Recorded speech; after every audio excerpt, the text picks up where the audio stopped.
Okay, so welcome to Past Publication.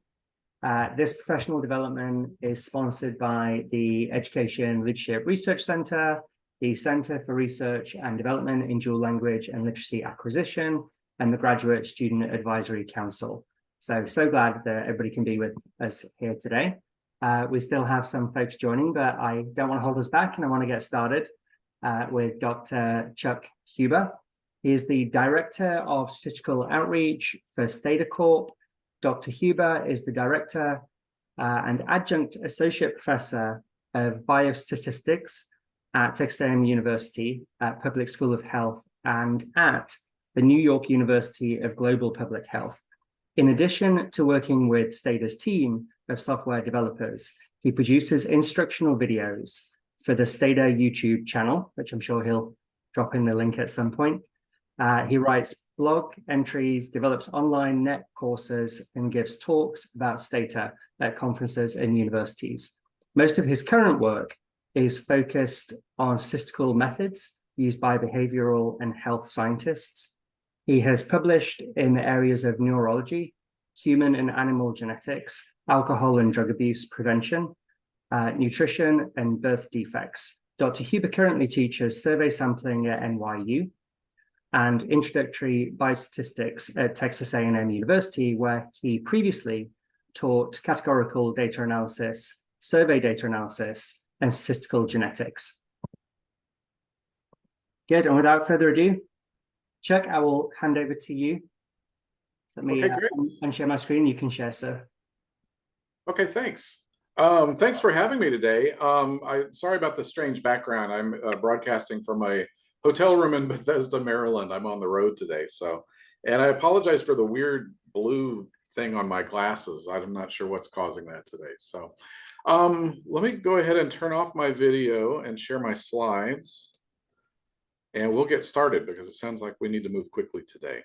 If you have any questions, please just unmute your microphone and ask them. And I like to do more of an informal discussion kind of a format than just me talking the whole time. But I have plenty of time for questions towards the end, but I don't know how much time other people have. So please feel free to ask questions along the way.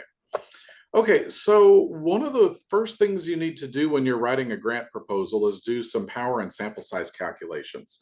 Almost always, because we need to have some idea of how large of a sample do we need, and in order to have a good chance of detecting whatever it is that we're looking for. And so that's what I'm going to show you today. This is going to be kind of a quick whirlwind introduction, assuming you know nothing at all about power and sample size. You can download all of the materials for today, the slides, the data sets, and do files. Everything I'm going to show you can be downloaded at tinyurl.com/StataPSS, and I pasted that into the comments window, and I'll show this again at the end as well, so you can grab all the materials there. So here's a quick outline of what I'm going to talk about. First, I'm going to just review or introduce power and sample size concepts, so some of the jargon and the concepts. And then I'm going to walk through how to do sort of pencil and paper calculations. How do you do these things? And then I'm going to show you how to do them using Stata. There's a companion talk that I often do about calculating power using simulation methods. That's a whole other slide deck. It's a whole other hour, and maybe we'll come back and do that one day. But if you need something like that, shoot me an email. I'll have my email address at the end again. And I'd be happy to send those slides to you if you need some assistance with that. So here we go. So here's our study question. Let's assume that we are writing a grant proposal and we are interested in studying the average systolic blood pressure between 1970 and then in 2019. So let's say in 1970, the average systolic blood pressure, SBP, was 100 millimeters of mercury. But because of the increase in stress and obesity and other things that are associated with blood pressure, maybe we believe that as of 2019, the average blood pressure in the United States has risen to, say, 110. And that's the question. Is the systolic blood pressure in 2019 100 or is it 110? And so, and by the way, I made this up out of thin air, so don't believe any of the actual numbers. So that's the question we'd like to answer. So the first thing we need to do is come up with a null hypothesis and an alternative hypothesis. So informally, we might state our null hypothesis is that the average SPP in the population in 2019 is 100 millimeters of mercury. So that's our null hypothesis. It's sort of our fallback. Our alternative hypothesis is that the average systolic blood pressure in the population in 2019 is 110 millimeters of mercury. So we're testing which one of these we believe is true. So that's how we might state it informally. We need to get a little bit more formal if we're going to do a power or sample size calculation. So here's how I might write it a little bit more formally. The null hypothesis is that the average systolic blood pressure in the population in 2019 has a normal distribution with a mean equal to 100 millimeters of mercury and a standard deviation of 10. So notice that I've added in some information about what I believe about the distribution of systolic blood pressure, as well as both the mean and the standard deviation. And I've stated the alternative with similar precision. So I've changed it to be the average systolic blood pressure in the population in 2019 has a normal distribution with a mean equal to 110 millimeters of mercury and a standard deviation equal to 10. So I've made it a little bit more specific because I'm going to need that information if I'm going to do some calculations. Now, to make the math a little bit easier, I'm actually going to do something called centering and scaling with my null and alternative hypothesis. Center and scaling simply means I'm going to subtract off the mean under the null and divide by the standard deviation. And that will convert our mean under the null to be 0 and our mean under the alternative to be 1. It just makes the math a lot easier. And it also means that the standard deviation is going to be 1 rather than 10. But that's all I've done is simply transform the question to make the math easier. Okay? So first up, I'm going to draw a picture of the null hypothesis, a graph of the null hypothesis. So here I've drawn a normal distribution with a mean equal to 0 and a standard deviation of 1. So this is the distribution under my null hypothesis. So one of the first things I need to do then also is write down my test statistic. How am I going to test my null hypothesis? These are, for simple questions like this is often done with something called a z-statistic. So the z-statistic is going to be the sample mean, x bar, minus the mean assuming the null. That mu sub 0 means the mean under the null. And then sigma is the standard deviation divided by the square root of n, where n is the sample size. So if I substitute in the things that I already know, the mean under the null is 0, the standard deviation is 1, and I'm going to collect x bar, the sample mean. That comes from my sample that I will eventually collect. But the thing that I don't know is n. How do I know the value to substitute in for n? And that's what we need to figure out. So what I'm going to do is go back to my graph of my normal distribution, and I'm going to pick something called a critical value. And that critical value is a line on the z-axis where if the test statistic, if my z-statistic is larger than that critical value, I'm going to reject the null hypothesis and assume that my alternative hypothesis is true. So I've even drawn this in here. If the z-score, if the z-statistic falls to the right of that critical value, on the horizontal axis here is my z-axis. If it falls to the right, I'm going to reject the null. If it falls to the left, I'm going to fail to reject or not reject the null, okay? And I'm representing the probability of rejecting that null hypothesis with this shaded red area. And we're going to call that shaded red area the alpha level. I'm sure you guys already know this. I'm just kind of reviewing this quickly. So I'm using the shaded area to represent probability here. And that shaded probability is the alpha level. So alpha is literally the probability that the z-statistic is greater than the critical value. And then the vertical line means given that or assuming that the null hypothesis is true. So again, the alpha level is the probability of rejecting the null hypothesis, assuming that the null hypothesis is true. Okay, so that's our definition of alpha. Now, the next thing that we could do is draw the distribution, assuming the alternative hypothesis is true. And that's what I've done here with this green graph. So the green graph shows the alternative hypothesis where it's the distribution is normal with a mean of 1 and a standard deviation of 1. So notice that it's shifted to the right by 1, okay? And again, I can talk about the critical value, and this is the exact same critical value I was referring to before. It's the same point on that z, the horizontal z-axis. And again, if the z statistic falls to the right of the critical value, we reject the null. Falls to the left of the critical value, we don't reject the null. And now I'm using the green shaded area to represent the probability of rejecting the null. But this time the green probability is the probability of rejecting the null, assuming that the alternative hypothesis is true, okay? Because that green shaded area is shaded underneath the green distribution, not the red distribution, okay? So the two definitions sound very similar, but power, statistical power, is the probability of rejecting the null, assuming that the alternative hypothesis is true. And just to emphasize this, I just click to the next slide. You can see that the red shaded area, alpha, is actually part of that green shaded area, okay? The critical value is the same under both the null and the alternative. So that line is the same, that critical value, okay? The difference in the shaded areas depends on which distribution I'm looking at, the distribution under the null or the distribution under the alternative. So I know I've said this 5 times already, but one more time because it's a simple concept. Alpha is the probability of rejecting the null, assuming the null is true. Statistical power is the probability of rejecting the null, assuming the alternative is true. They're related, but slightly different. Okay. So another related concept or bit of jargon here is the effect size. So there are different effect sizes for different kinds of questions. When we're looking at the difference between two means, the effect size is often just the difference between the mean under the null and the mean under the alternative, okay? Now, sometimes it's a little bit more subtle than that. So there are actually two kinds of effect sizes for means. One is unscaled, and we often represent the effect size by the Greek letter delta.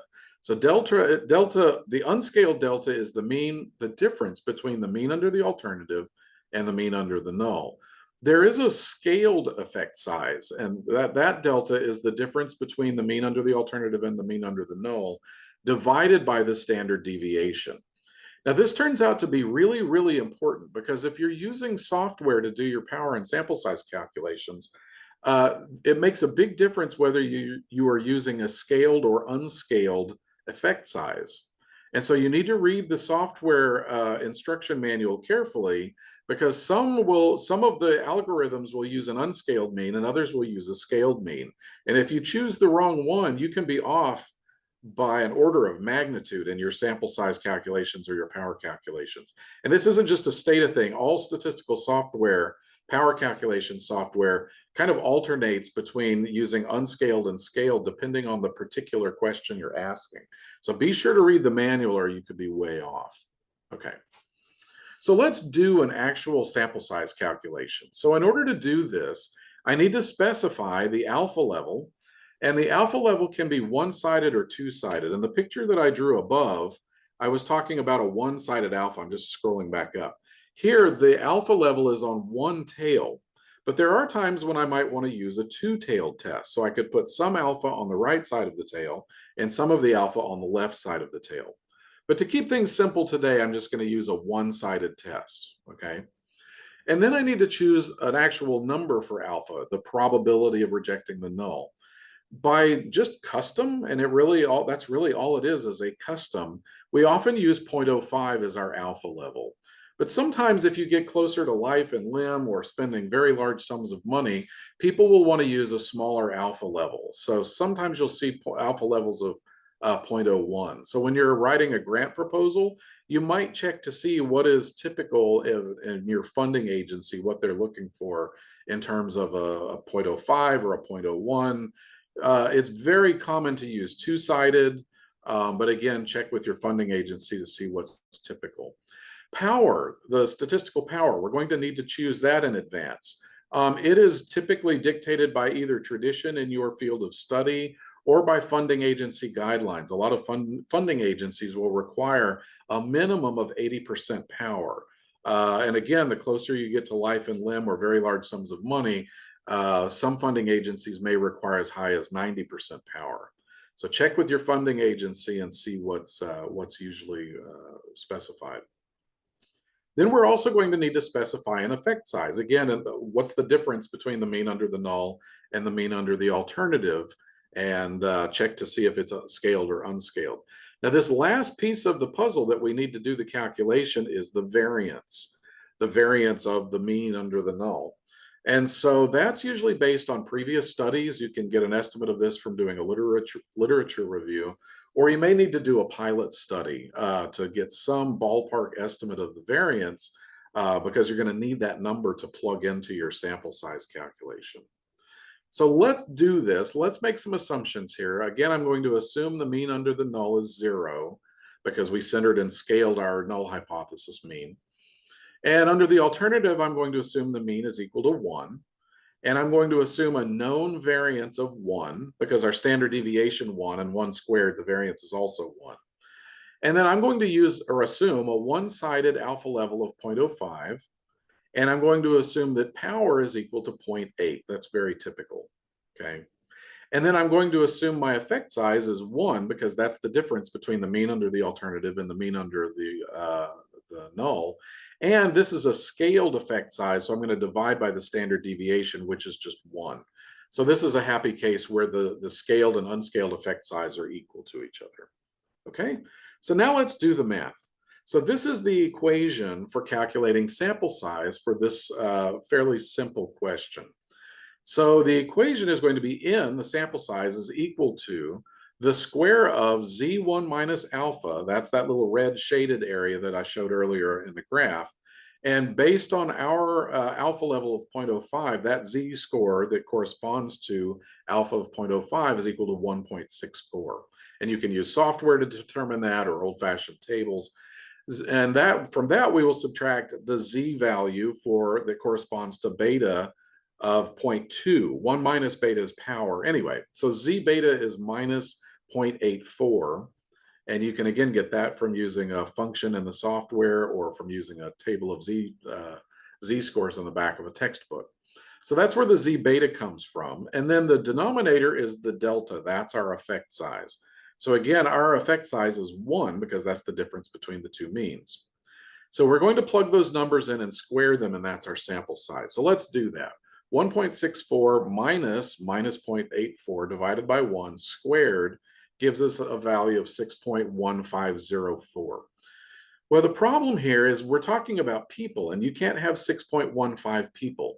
And this is a common issue with doing sample size calculations. And so most software uses what's called a ceiling function. We're not going to round, because if I were to round 6.15, I would round down to 6. And if I round down to 6, I don't actually have as much statistical power as I say I do. So what we're going to use instead of rounding is something called a ceiling function, where if the number is any decimal above the number, we're going to bump it up to the next integer. So 6.15, the ceiling function bumps that to 7 because we have to have even integers for people. Okay, there is a way in Stata to turn that off if you want to see the actual number with the decimals, but by default, it's going to use a ceiling function to give you an actual integer value. Okay, so that's the basics of how we would do that with pencil and paper. You can do this and many, many other kinds of power and sample size calculations using Stata. So if you go under the statistics menu and scroll down to power, it will open this giant window. I don't really know what to call it. It's much bigger than a dialog box. And what this will show you is your options for what kind of power sample size calculation that you want to do. Are you looking at correlations or hazard rates, means, proportions, regression slopes, standard deviation, survival rates, variances? And then based on what you choose, you can then click on the specific kind of test from over here in the window on the right.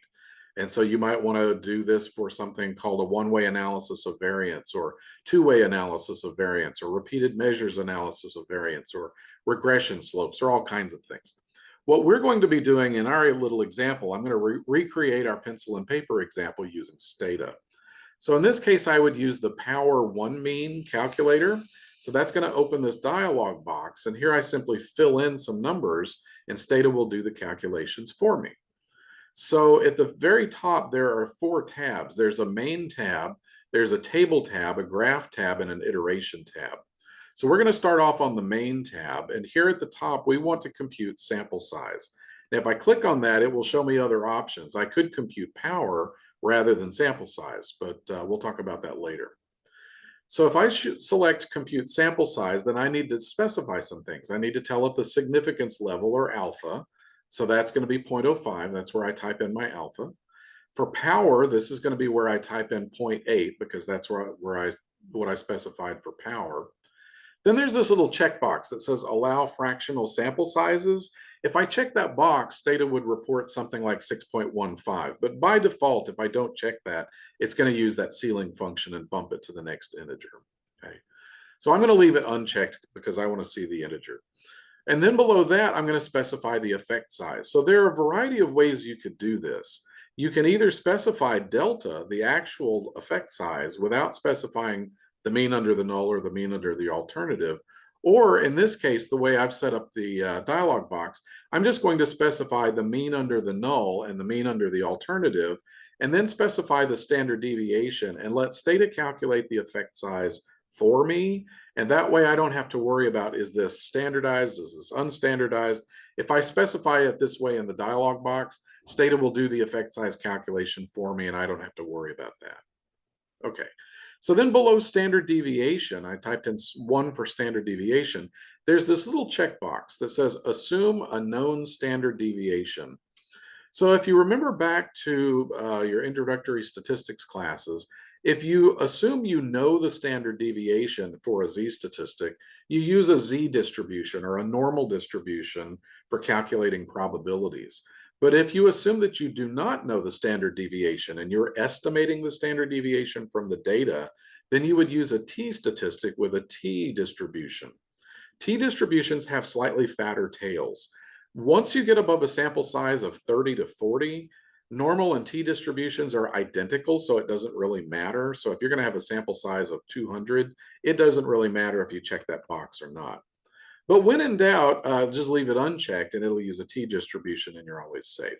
So check it if you believe you know the standard deviation, it'll use a z-distribution. Don't check it and it will use a t-distribution. Okay. Below that, there's something called the finite population correction factor, and we may or may not have time to talk about that later on. We may need to skip that because I'm not sure we have time for that today. And then sides, do we want to do a one-sided test or a two-sided? So I'm going to leave one-sided selected here and then do my calculation. So now that I've set everything up, I can click OK. And Stata will then run the command power one mean. And in the syntax, the mean under the null comes first, so 0. The mean under the alternative comes second, that's the 1. And then I have some options after the comma. Known SD tells Stata that, again, I'm assuming known standard deviation, so it's going to use a z-distribution for the calculation.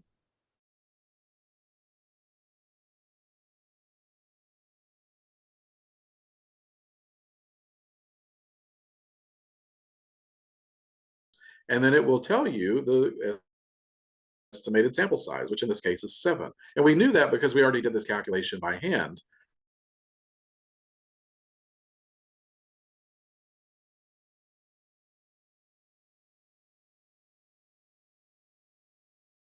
At this point, am I going too fast? Anyone have any questions?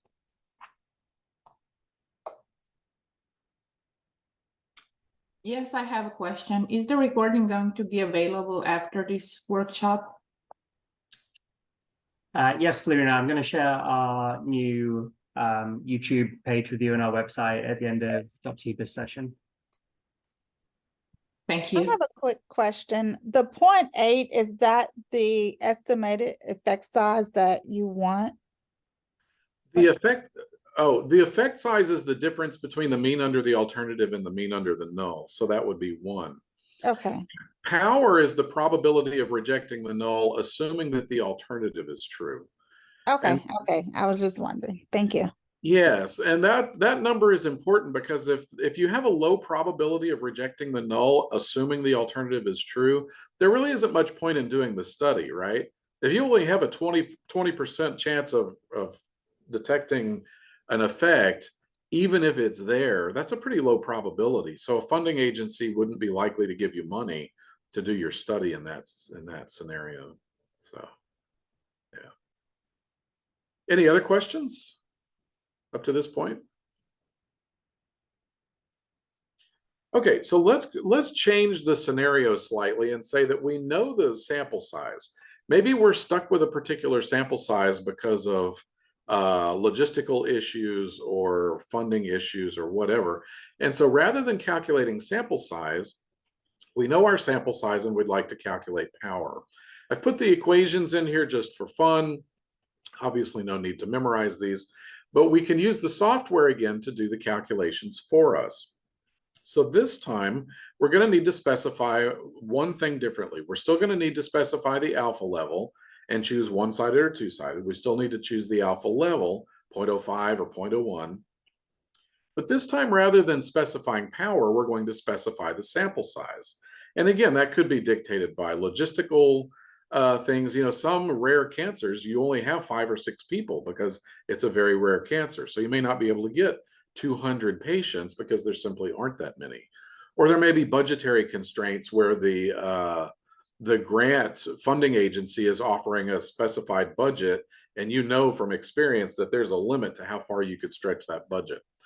So this time we're gonna choose a sample size in advance and calculate power. We still need to specify the effect size, again, the difference between the mean under the alternative and mean under the null. And again, we'll need some estimate of the variance to do the calculation. So if we set this up, this time let's again assume the null hypothesis is 0, the alternative hypothesis is 1, the mean under the alternative hypothesis is 1. We're again going to assume a known variance of 1, a one-sided alpha level of 0.05, and let's say that the sample size is only 5. We believe we can only get 5 people in our study. So the sample size is 5, and the effect size is again 1, okay? So based on that information, we could plug this in and do this by hand. And there's some funny symbols in here. That lantern-looking symbol, that's the symbol for a normal distribution. And the rest of this is delta is the effect size, n is the sample size, and that z1 minus alpha, that's the z-score that corresponds to our alpha level of 0.05. So if we plug in some numbers here, 1.64, and our sample size is 5, and the effect size is 1, and then we use our normal function that's built into Stata, this tells us that our power, given a sample size of 5, our power in this case is 0.72. So we would have a 72% chance of rejecting the null, even if our alternative hypothesis is true. Okay, so that's how you would calculate power by hand. If we wanted to do this using Stata's power calculator, we would go back to this dialog box, and in the main tab where it says compute, rather than choosing sample size, we would choose power. Now this time, and that changes the look of the dialog box. Now we only specify the error probability or the significance level of 5.05. And this time we're going to tell it the sample size of 5.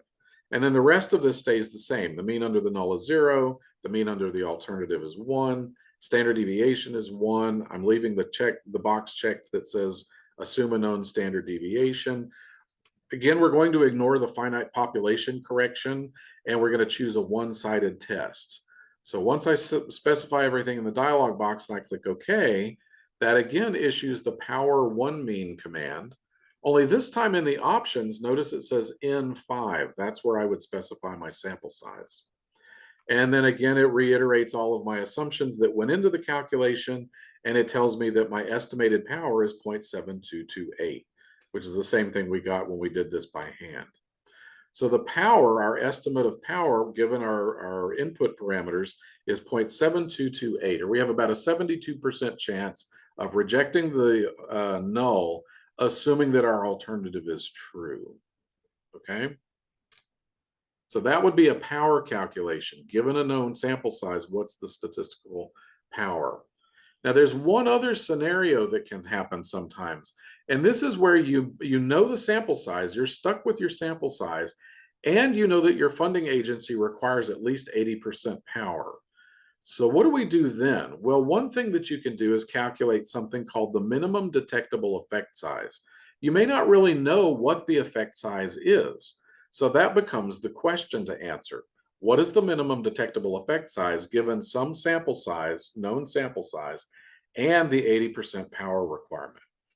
Well, again, we can go through and specify all of these things, and we're going to do everything like we did before. Mean under the null is 0, mean under the alternative is 1, mean under the, variance under the null is 1, alpha is 0.05, sample size is 5, that's fixed at 5, and power is 80%.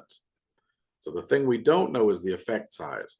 So the effect size delta, or the absolute value of the effect size, is going to be this z1 minus alpha minus z beta. The numerator looks just like the sample size calculator we did before, but this time we're going to divide by the square root of n. And we know the square root of n is 5, so that's in the denominator. And if we do the calculations with pencil and paper, we discover that our minimum detectable effect size is 1.11.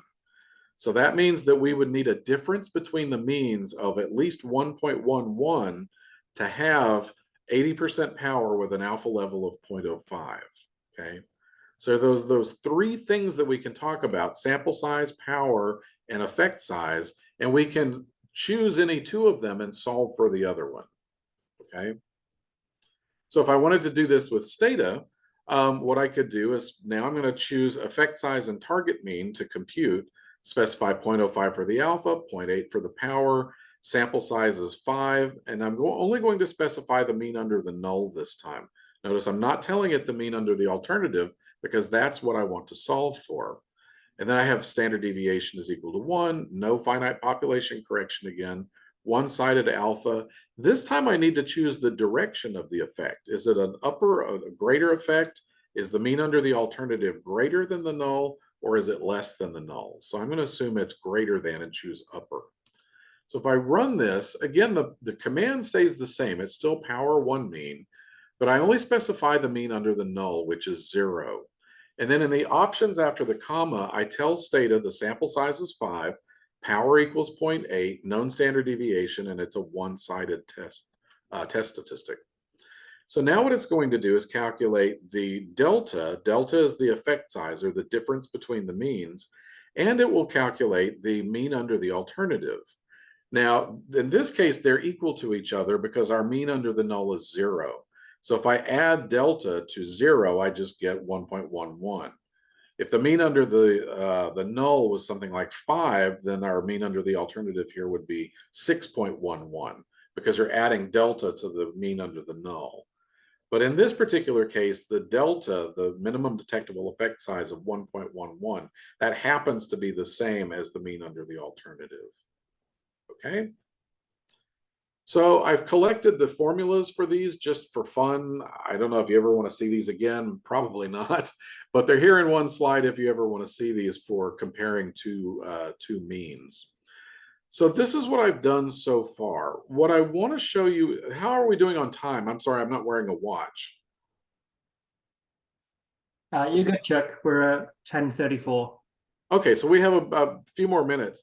I just want to talk about, I'm not going to talk about survey sampling methods because that takes a little bit of time, but I do want to talk about two strategies for increasing power. There are three that I've listed here. One is increasing the effect size, two is increasing the sample size, and three are survey sampling methods, which is a bit complicated. So we're going to skip that for today. Increasing the effect size, I've created a little animation here to show why this works. So notice the critical value, that vertical line on the z-axis, that stays the same. Okay, that's a fixed line. So by moving the mean under the alternative farther away from the mean under the null, as I shift the distribution, the mean under the alternative, as it shifts to the right, notice that green shaded area, the power becomes larger and larger. Okay, let's play it again. The larger the effect size, or the larger the difference between the mean under the null and the mean under the alternative, the larger the green area becomes. And that green area is my statistical power. So one way to increase your statistical power is to increase the effect size, the difference between the means. Okay, so that's one strategy, but it's not always realistic, because if you increase the difference between them, if you increase the effect size too large, it may become absurd. So for instance, if you develop a new drug for lowering systolic blood pressure, and you tell the funding agency, well, my new drug is going to lower blood pressure by 50 points, Well, first off, that's completely unrealistic. And second, you might kill people. You don't want to drop people's blood pressure by 50 points.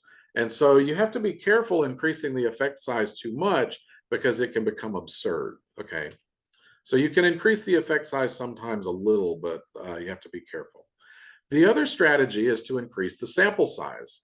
So if you're trying to hit 80% power, what you can do is increase the sample size. And by increasing the sample size, that decreases the variability of the distribution under the alternative, and that increases the green shaded area or increases your statistical power. So as that distribution becomes narrower, again, the power increases. So two strategies for increasing power. One is to increase the effect size. The other is to increase the sample size. Okay, I'm going to stop here and take questions because I don't want to run over time. If there are no questions and we do want to continue on, I'm happy to go on with finite population correction factors, but they're pretty subtle and people don't use them very often. So let me fast forward ahead to the end and let me show you some other resources here. So we mentioned earlier that I do the Stata YouTube channel. I actually recorded a video a long time ago in Stata 13 that's a lot of the information I just showed you. And these are up on the Stata YouTube channel. You can watch them anytime you want, and there are links in the slides. So one is a tour of the power and sample size features. The other is an overview of the concepts that I just showed you. It's up on the YouTube channel. And then I got carried away one week and I recorded a bunch of tutorial videos to show you examples, actual worked examples of calculating sample size power and minimum detectable effect size for comparing one mean to a reference value, for comparing two means from paired samples, doing this for one-way analysis of variance, comparing one proportion to a reference value, comparing two proportions from independent samples, comparing two proportions from paired samples, and then some other things. I also wrote a series of blog posts a few years back on how to do power and sample size calculations using simulation methods. And so, because if you do things like power and sample size calculations for things like multi-level and longitudinal models, or even linear or logistic regression or Poisson regression and analysis of variance, those can become quite complex, and you have to resort to simulation methods. But no one really shows you how to do that. So I wrote a series of blog posts that actually show you how to do it. The actual code is up on the blog post, and these are all hot links in the slides. So if you click on them, it'll take you to those blog posts, and you can read how to do power by simulation, and it walks you through all the steps. Okay.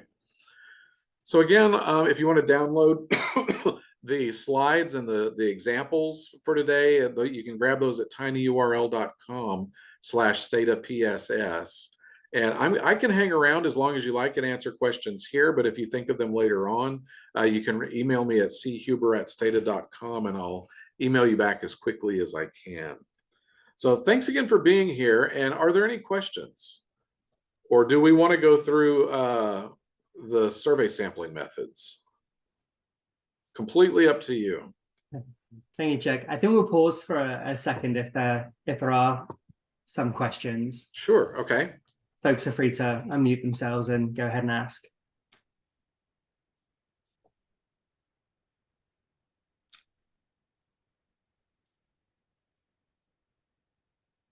And I will say as well, Dr. Huber, that your video, along with the rest of the past publication videos, are all on our YouTube channel now. So in a moment, I'll share that link with everybody.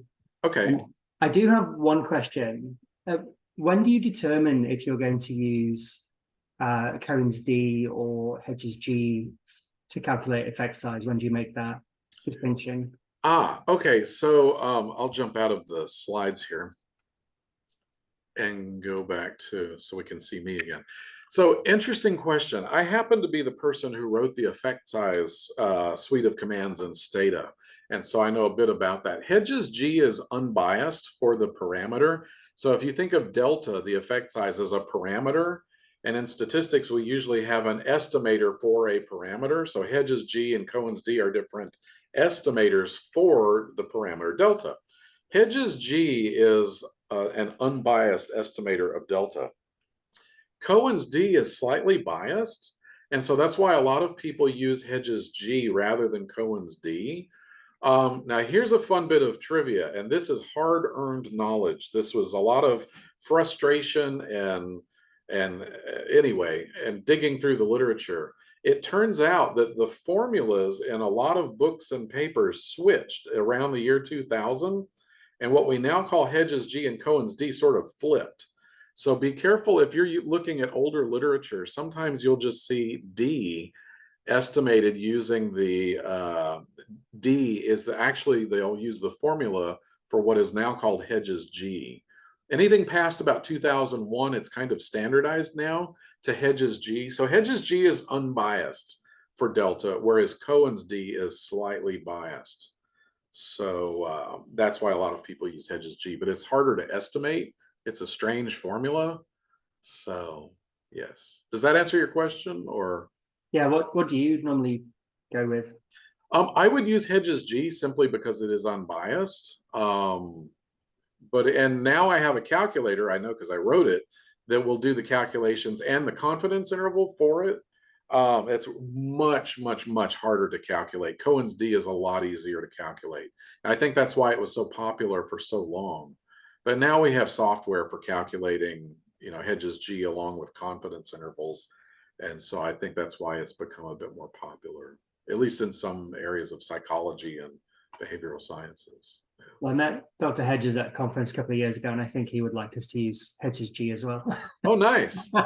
Well, he's right. It is unbiased. Yeah. But it wasn't until we actually had to add a new function to Stata that uses a inverse non-central T distribution in order to put confidence intervals on Hedges G. It is not easy to put confidence intervals on Hedges G computationally. It's not an easy thing to do.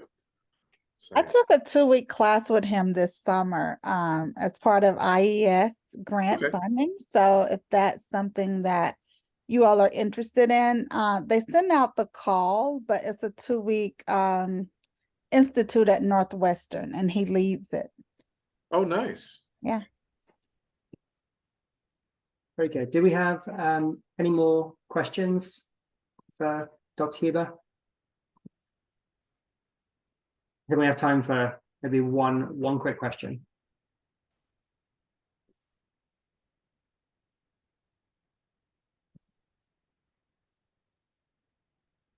Well, Chuck, I think stats sometimes can be a little bit intimidating. For some folks, it's a lot of, especially coming into grad school, if you haven't had that strong statistical background or mathematical background before, it's a lot of symbols you might not be familiar with. There's a lot of equations. It's really easy to put your data in. It's really difficult sometimes to understand what you're looking at when it when it comes out. Yes, or SPSS, other platforms. Yeah. But I think with your YouTube videos and your blogs, you've really given us a good lots of avenues for places to go and look. And as you said to people, they can sort of shoot you an email as well. Well, I hope so. We appreciate your time today. As you said, you're in Maryland. Today, the weather's a little bit cooler there. We've got folks here today from Uzbekistan, Georgia, Kenya, Cambodia. So we've got a good international group, and then we've got folks from all over the US as well. And then a lot of our international students are here as well today. So we appreciate your time greatly. Maybe we can get a follow-up next semester. Absolutely. Going down the path, and you can sort of walk us through more bits of Stata. I know it's something that our students at A&M cover as part of our course, and Stata's our kind of go-to statistical. We used to use SPSS, but that's dead to us now. We just love Stata. So we've kind of moved in that direction. Okay. But thank you so much for your time. We appreciate everything. Well, thank you for having me. And we'll close out paths for today. So enjoy your day, everybody. I know for some of you, it's early morning time. For some of you, it's evening time. I see a lot of our partners from Georgia, some of our Kenyan partners here as well. So have a great day, everybody, and we'll see you soon. Take care. Bye-bye. Bye. Thanks. Thank you. Thank you.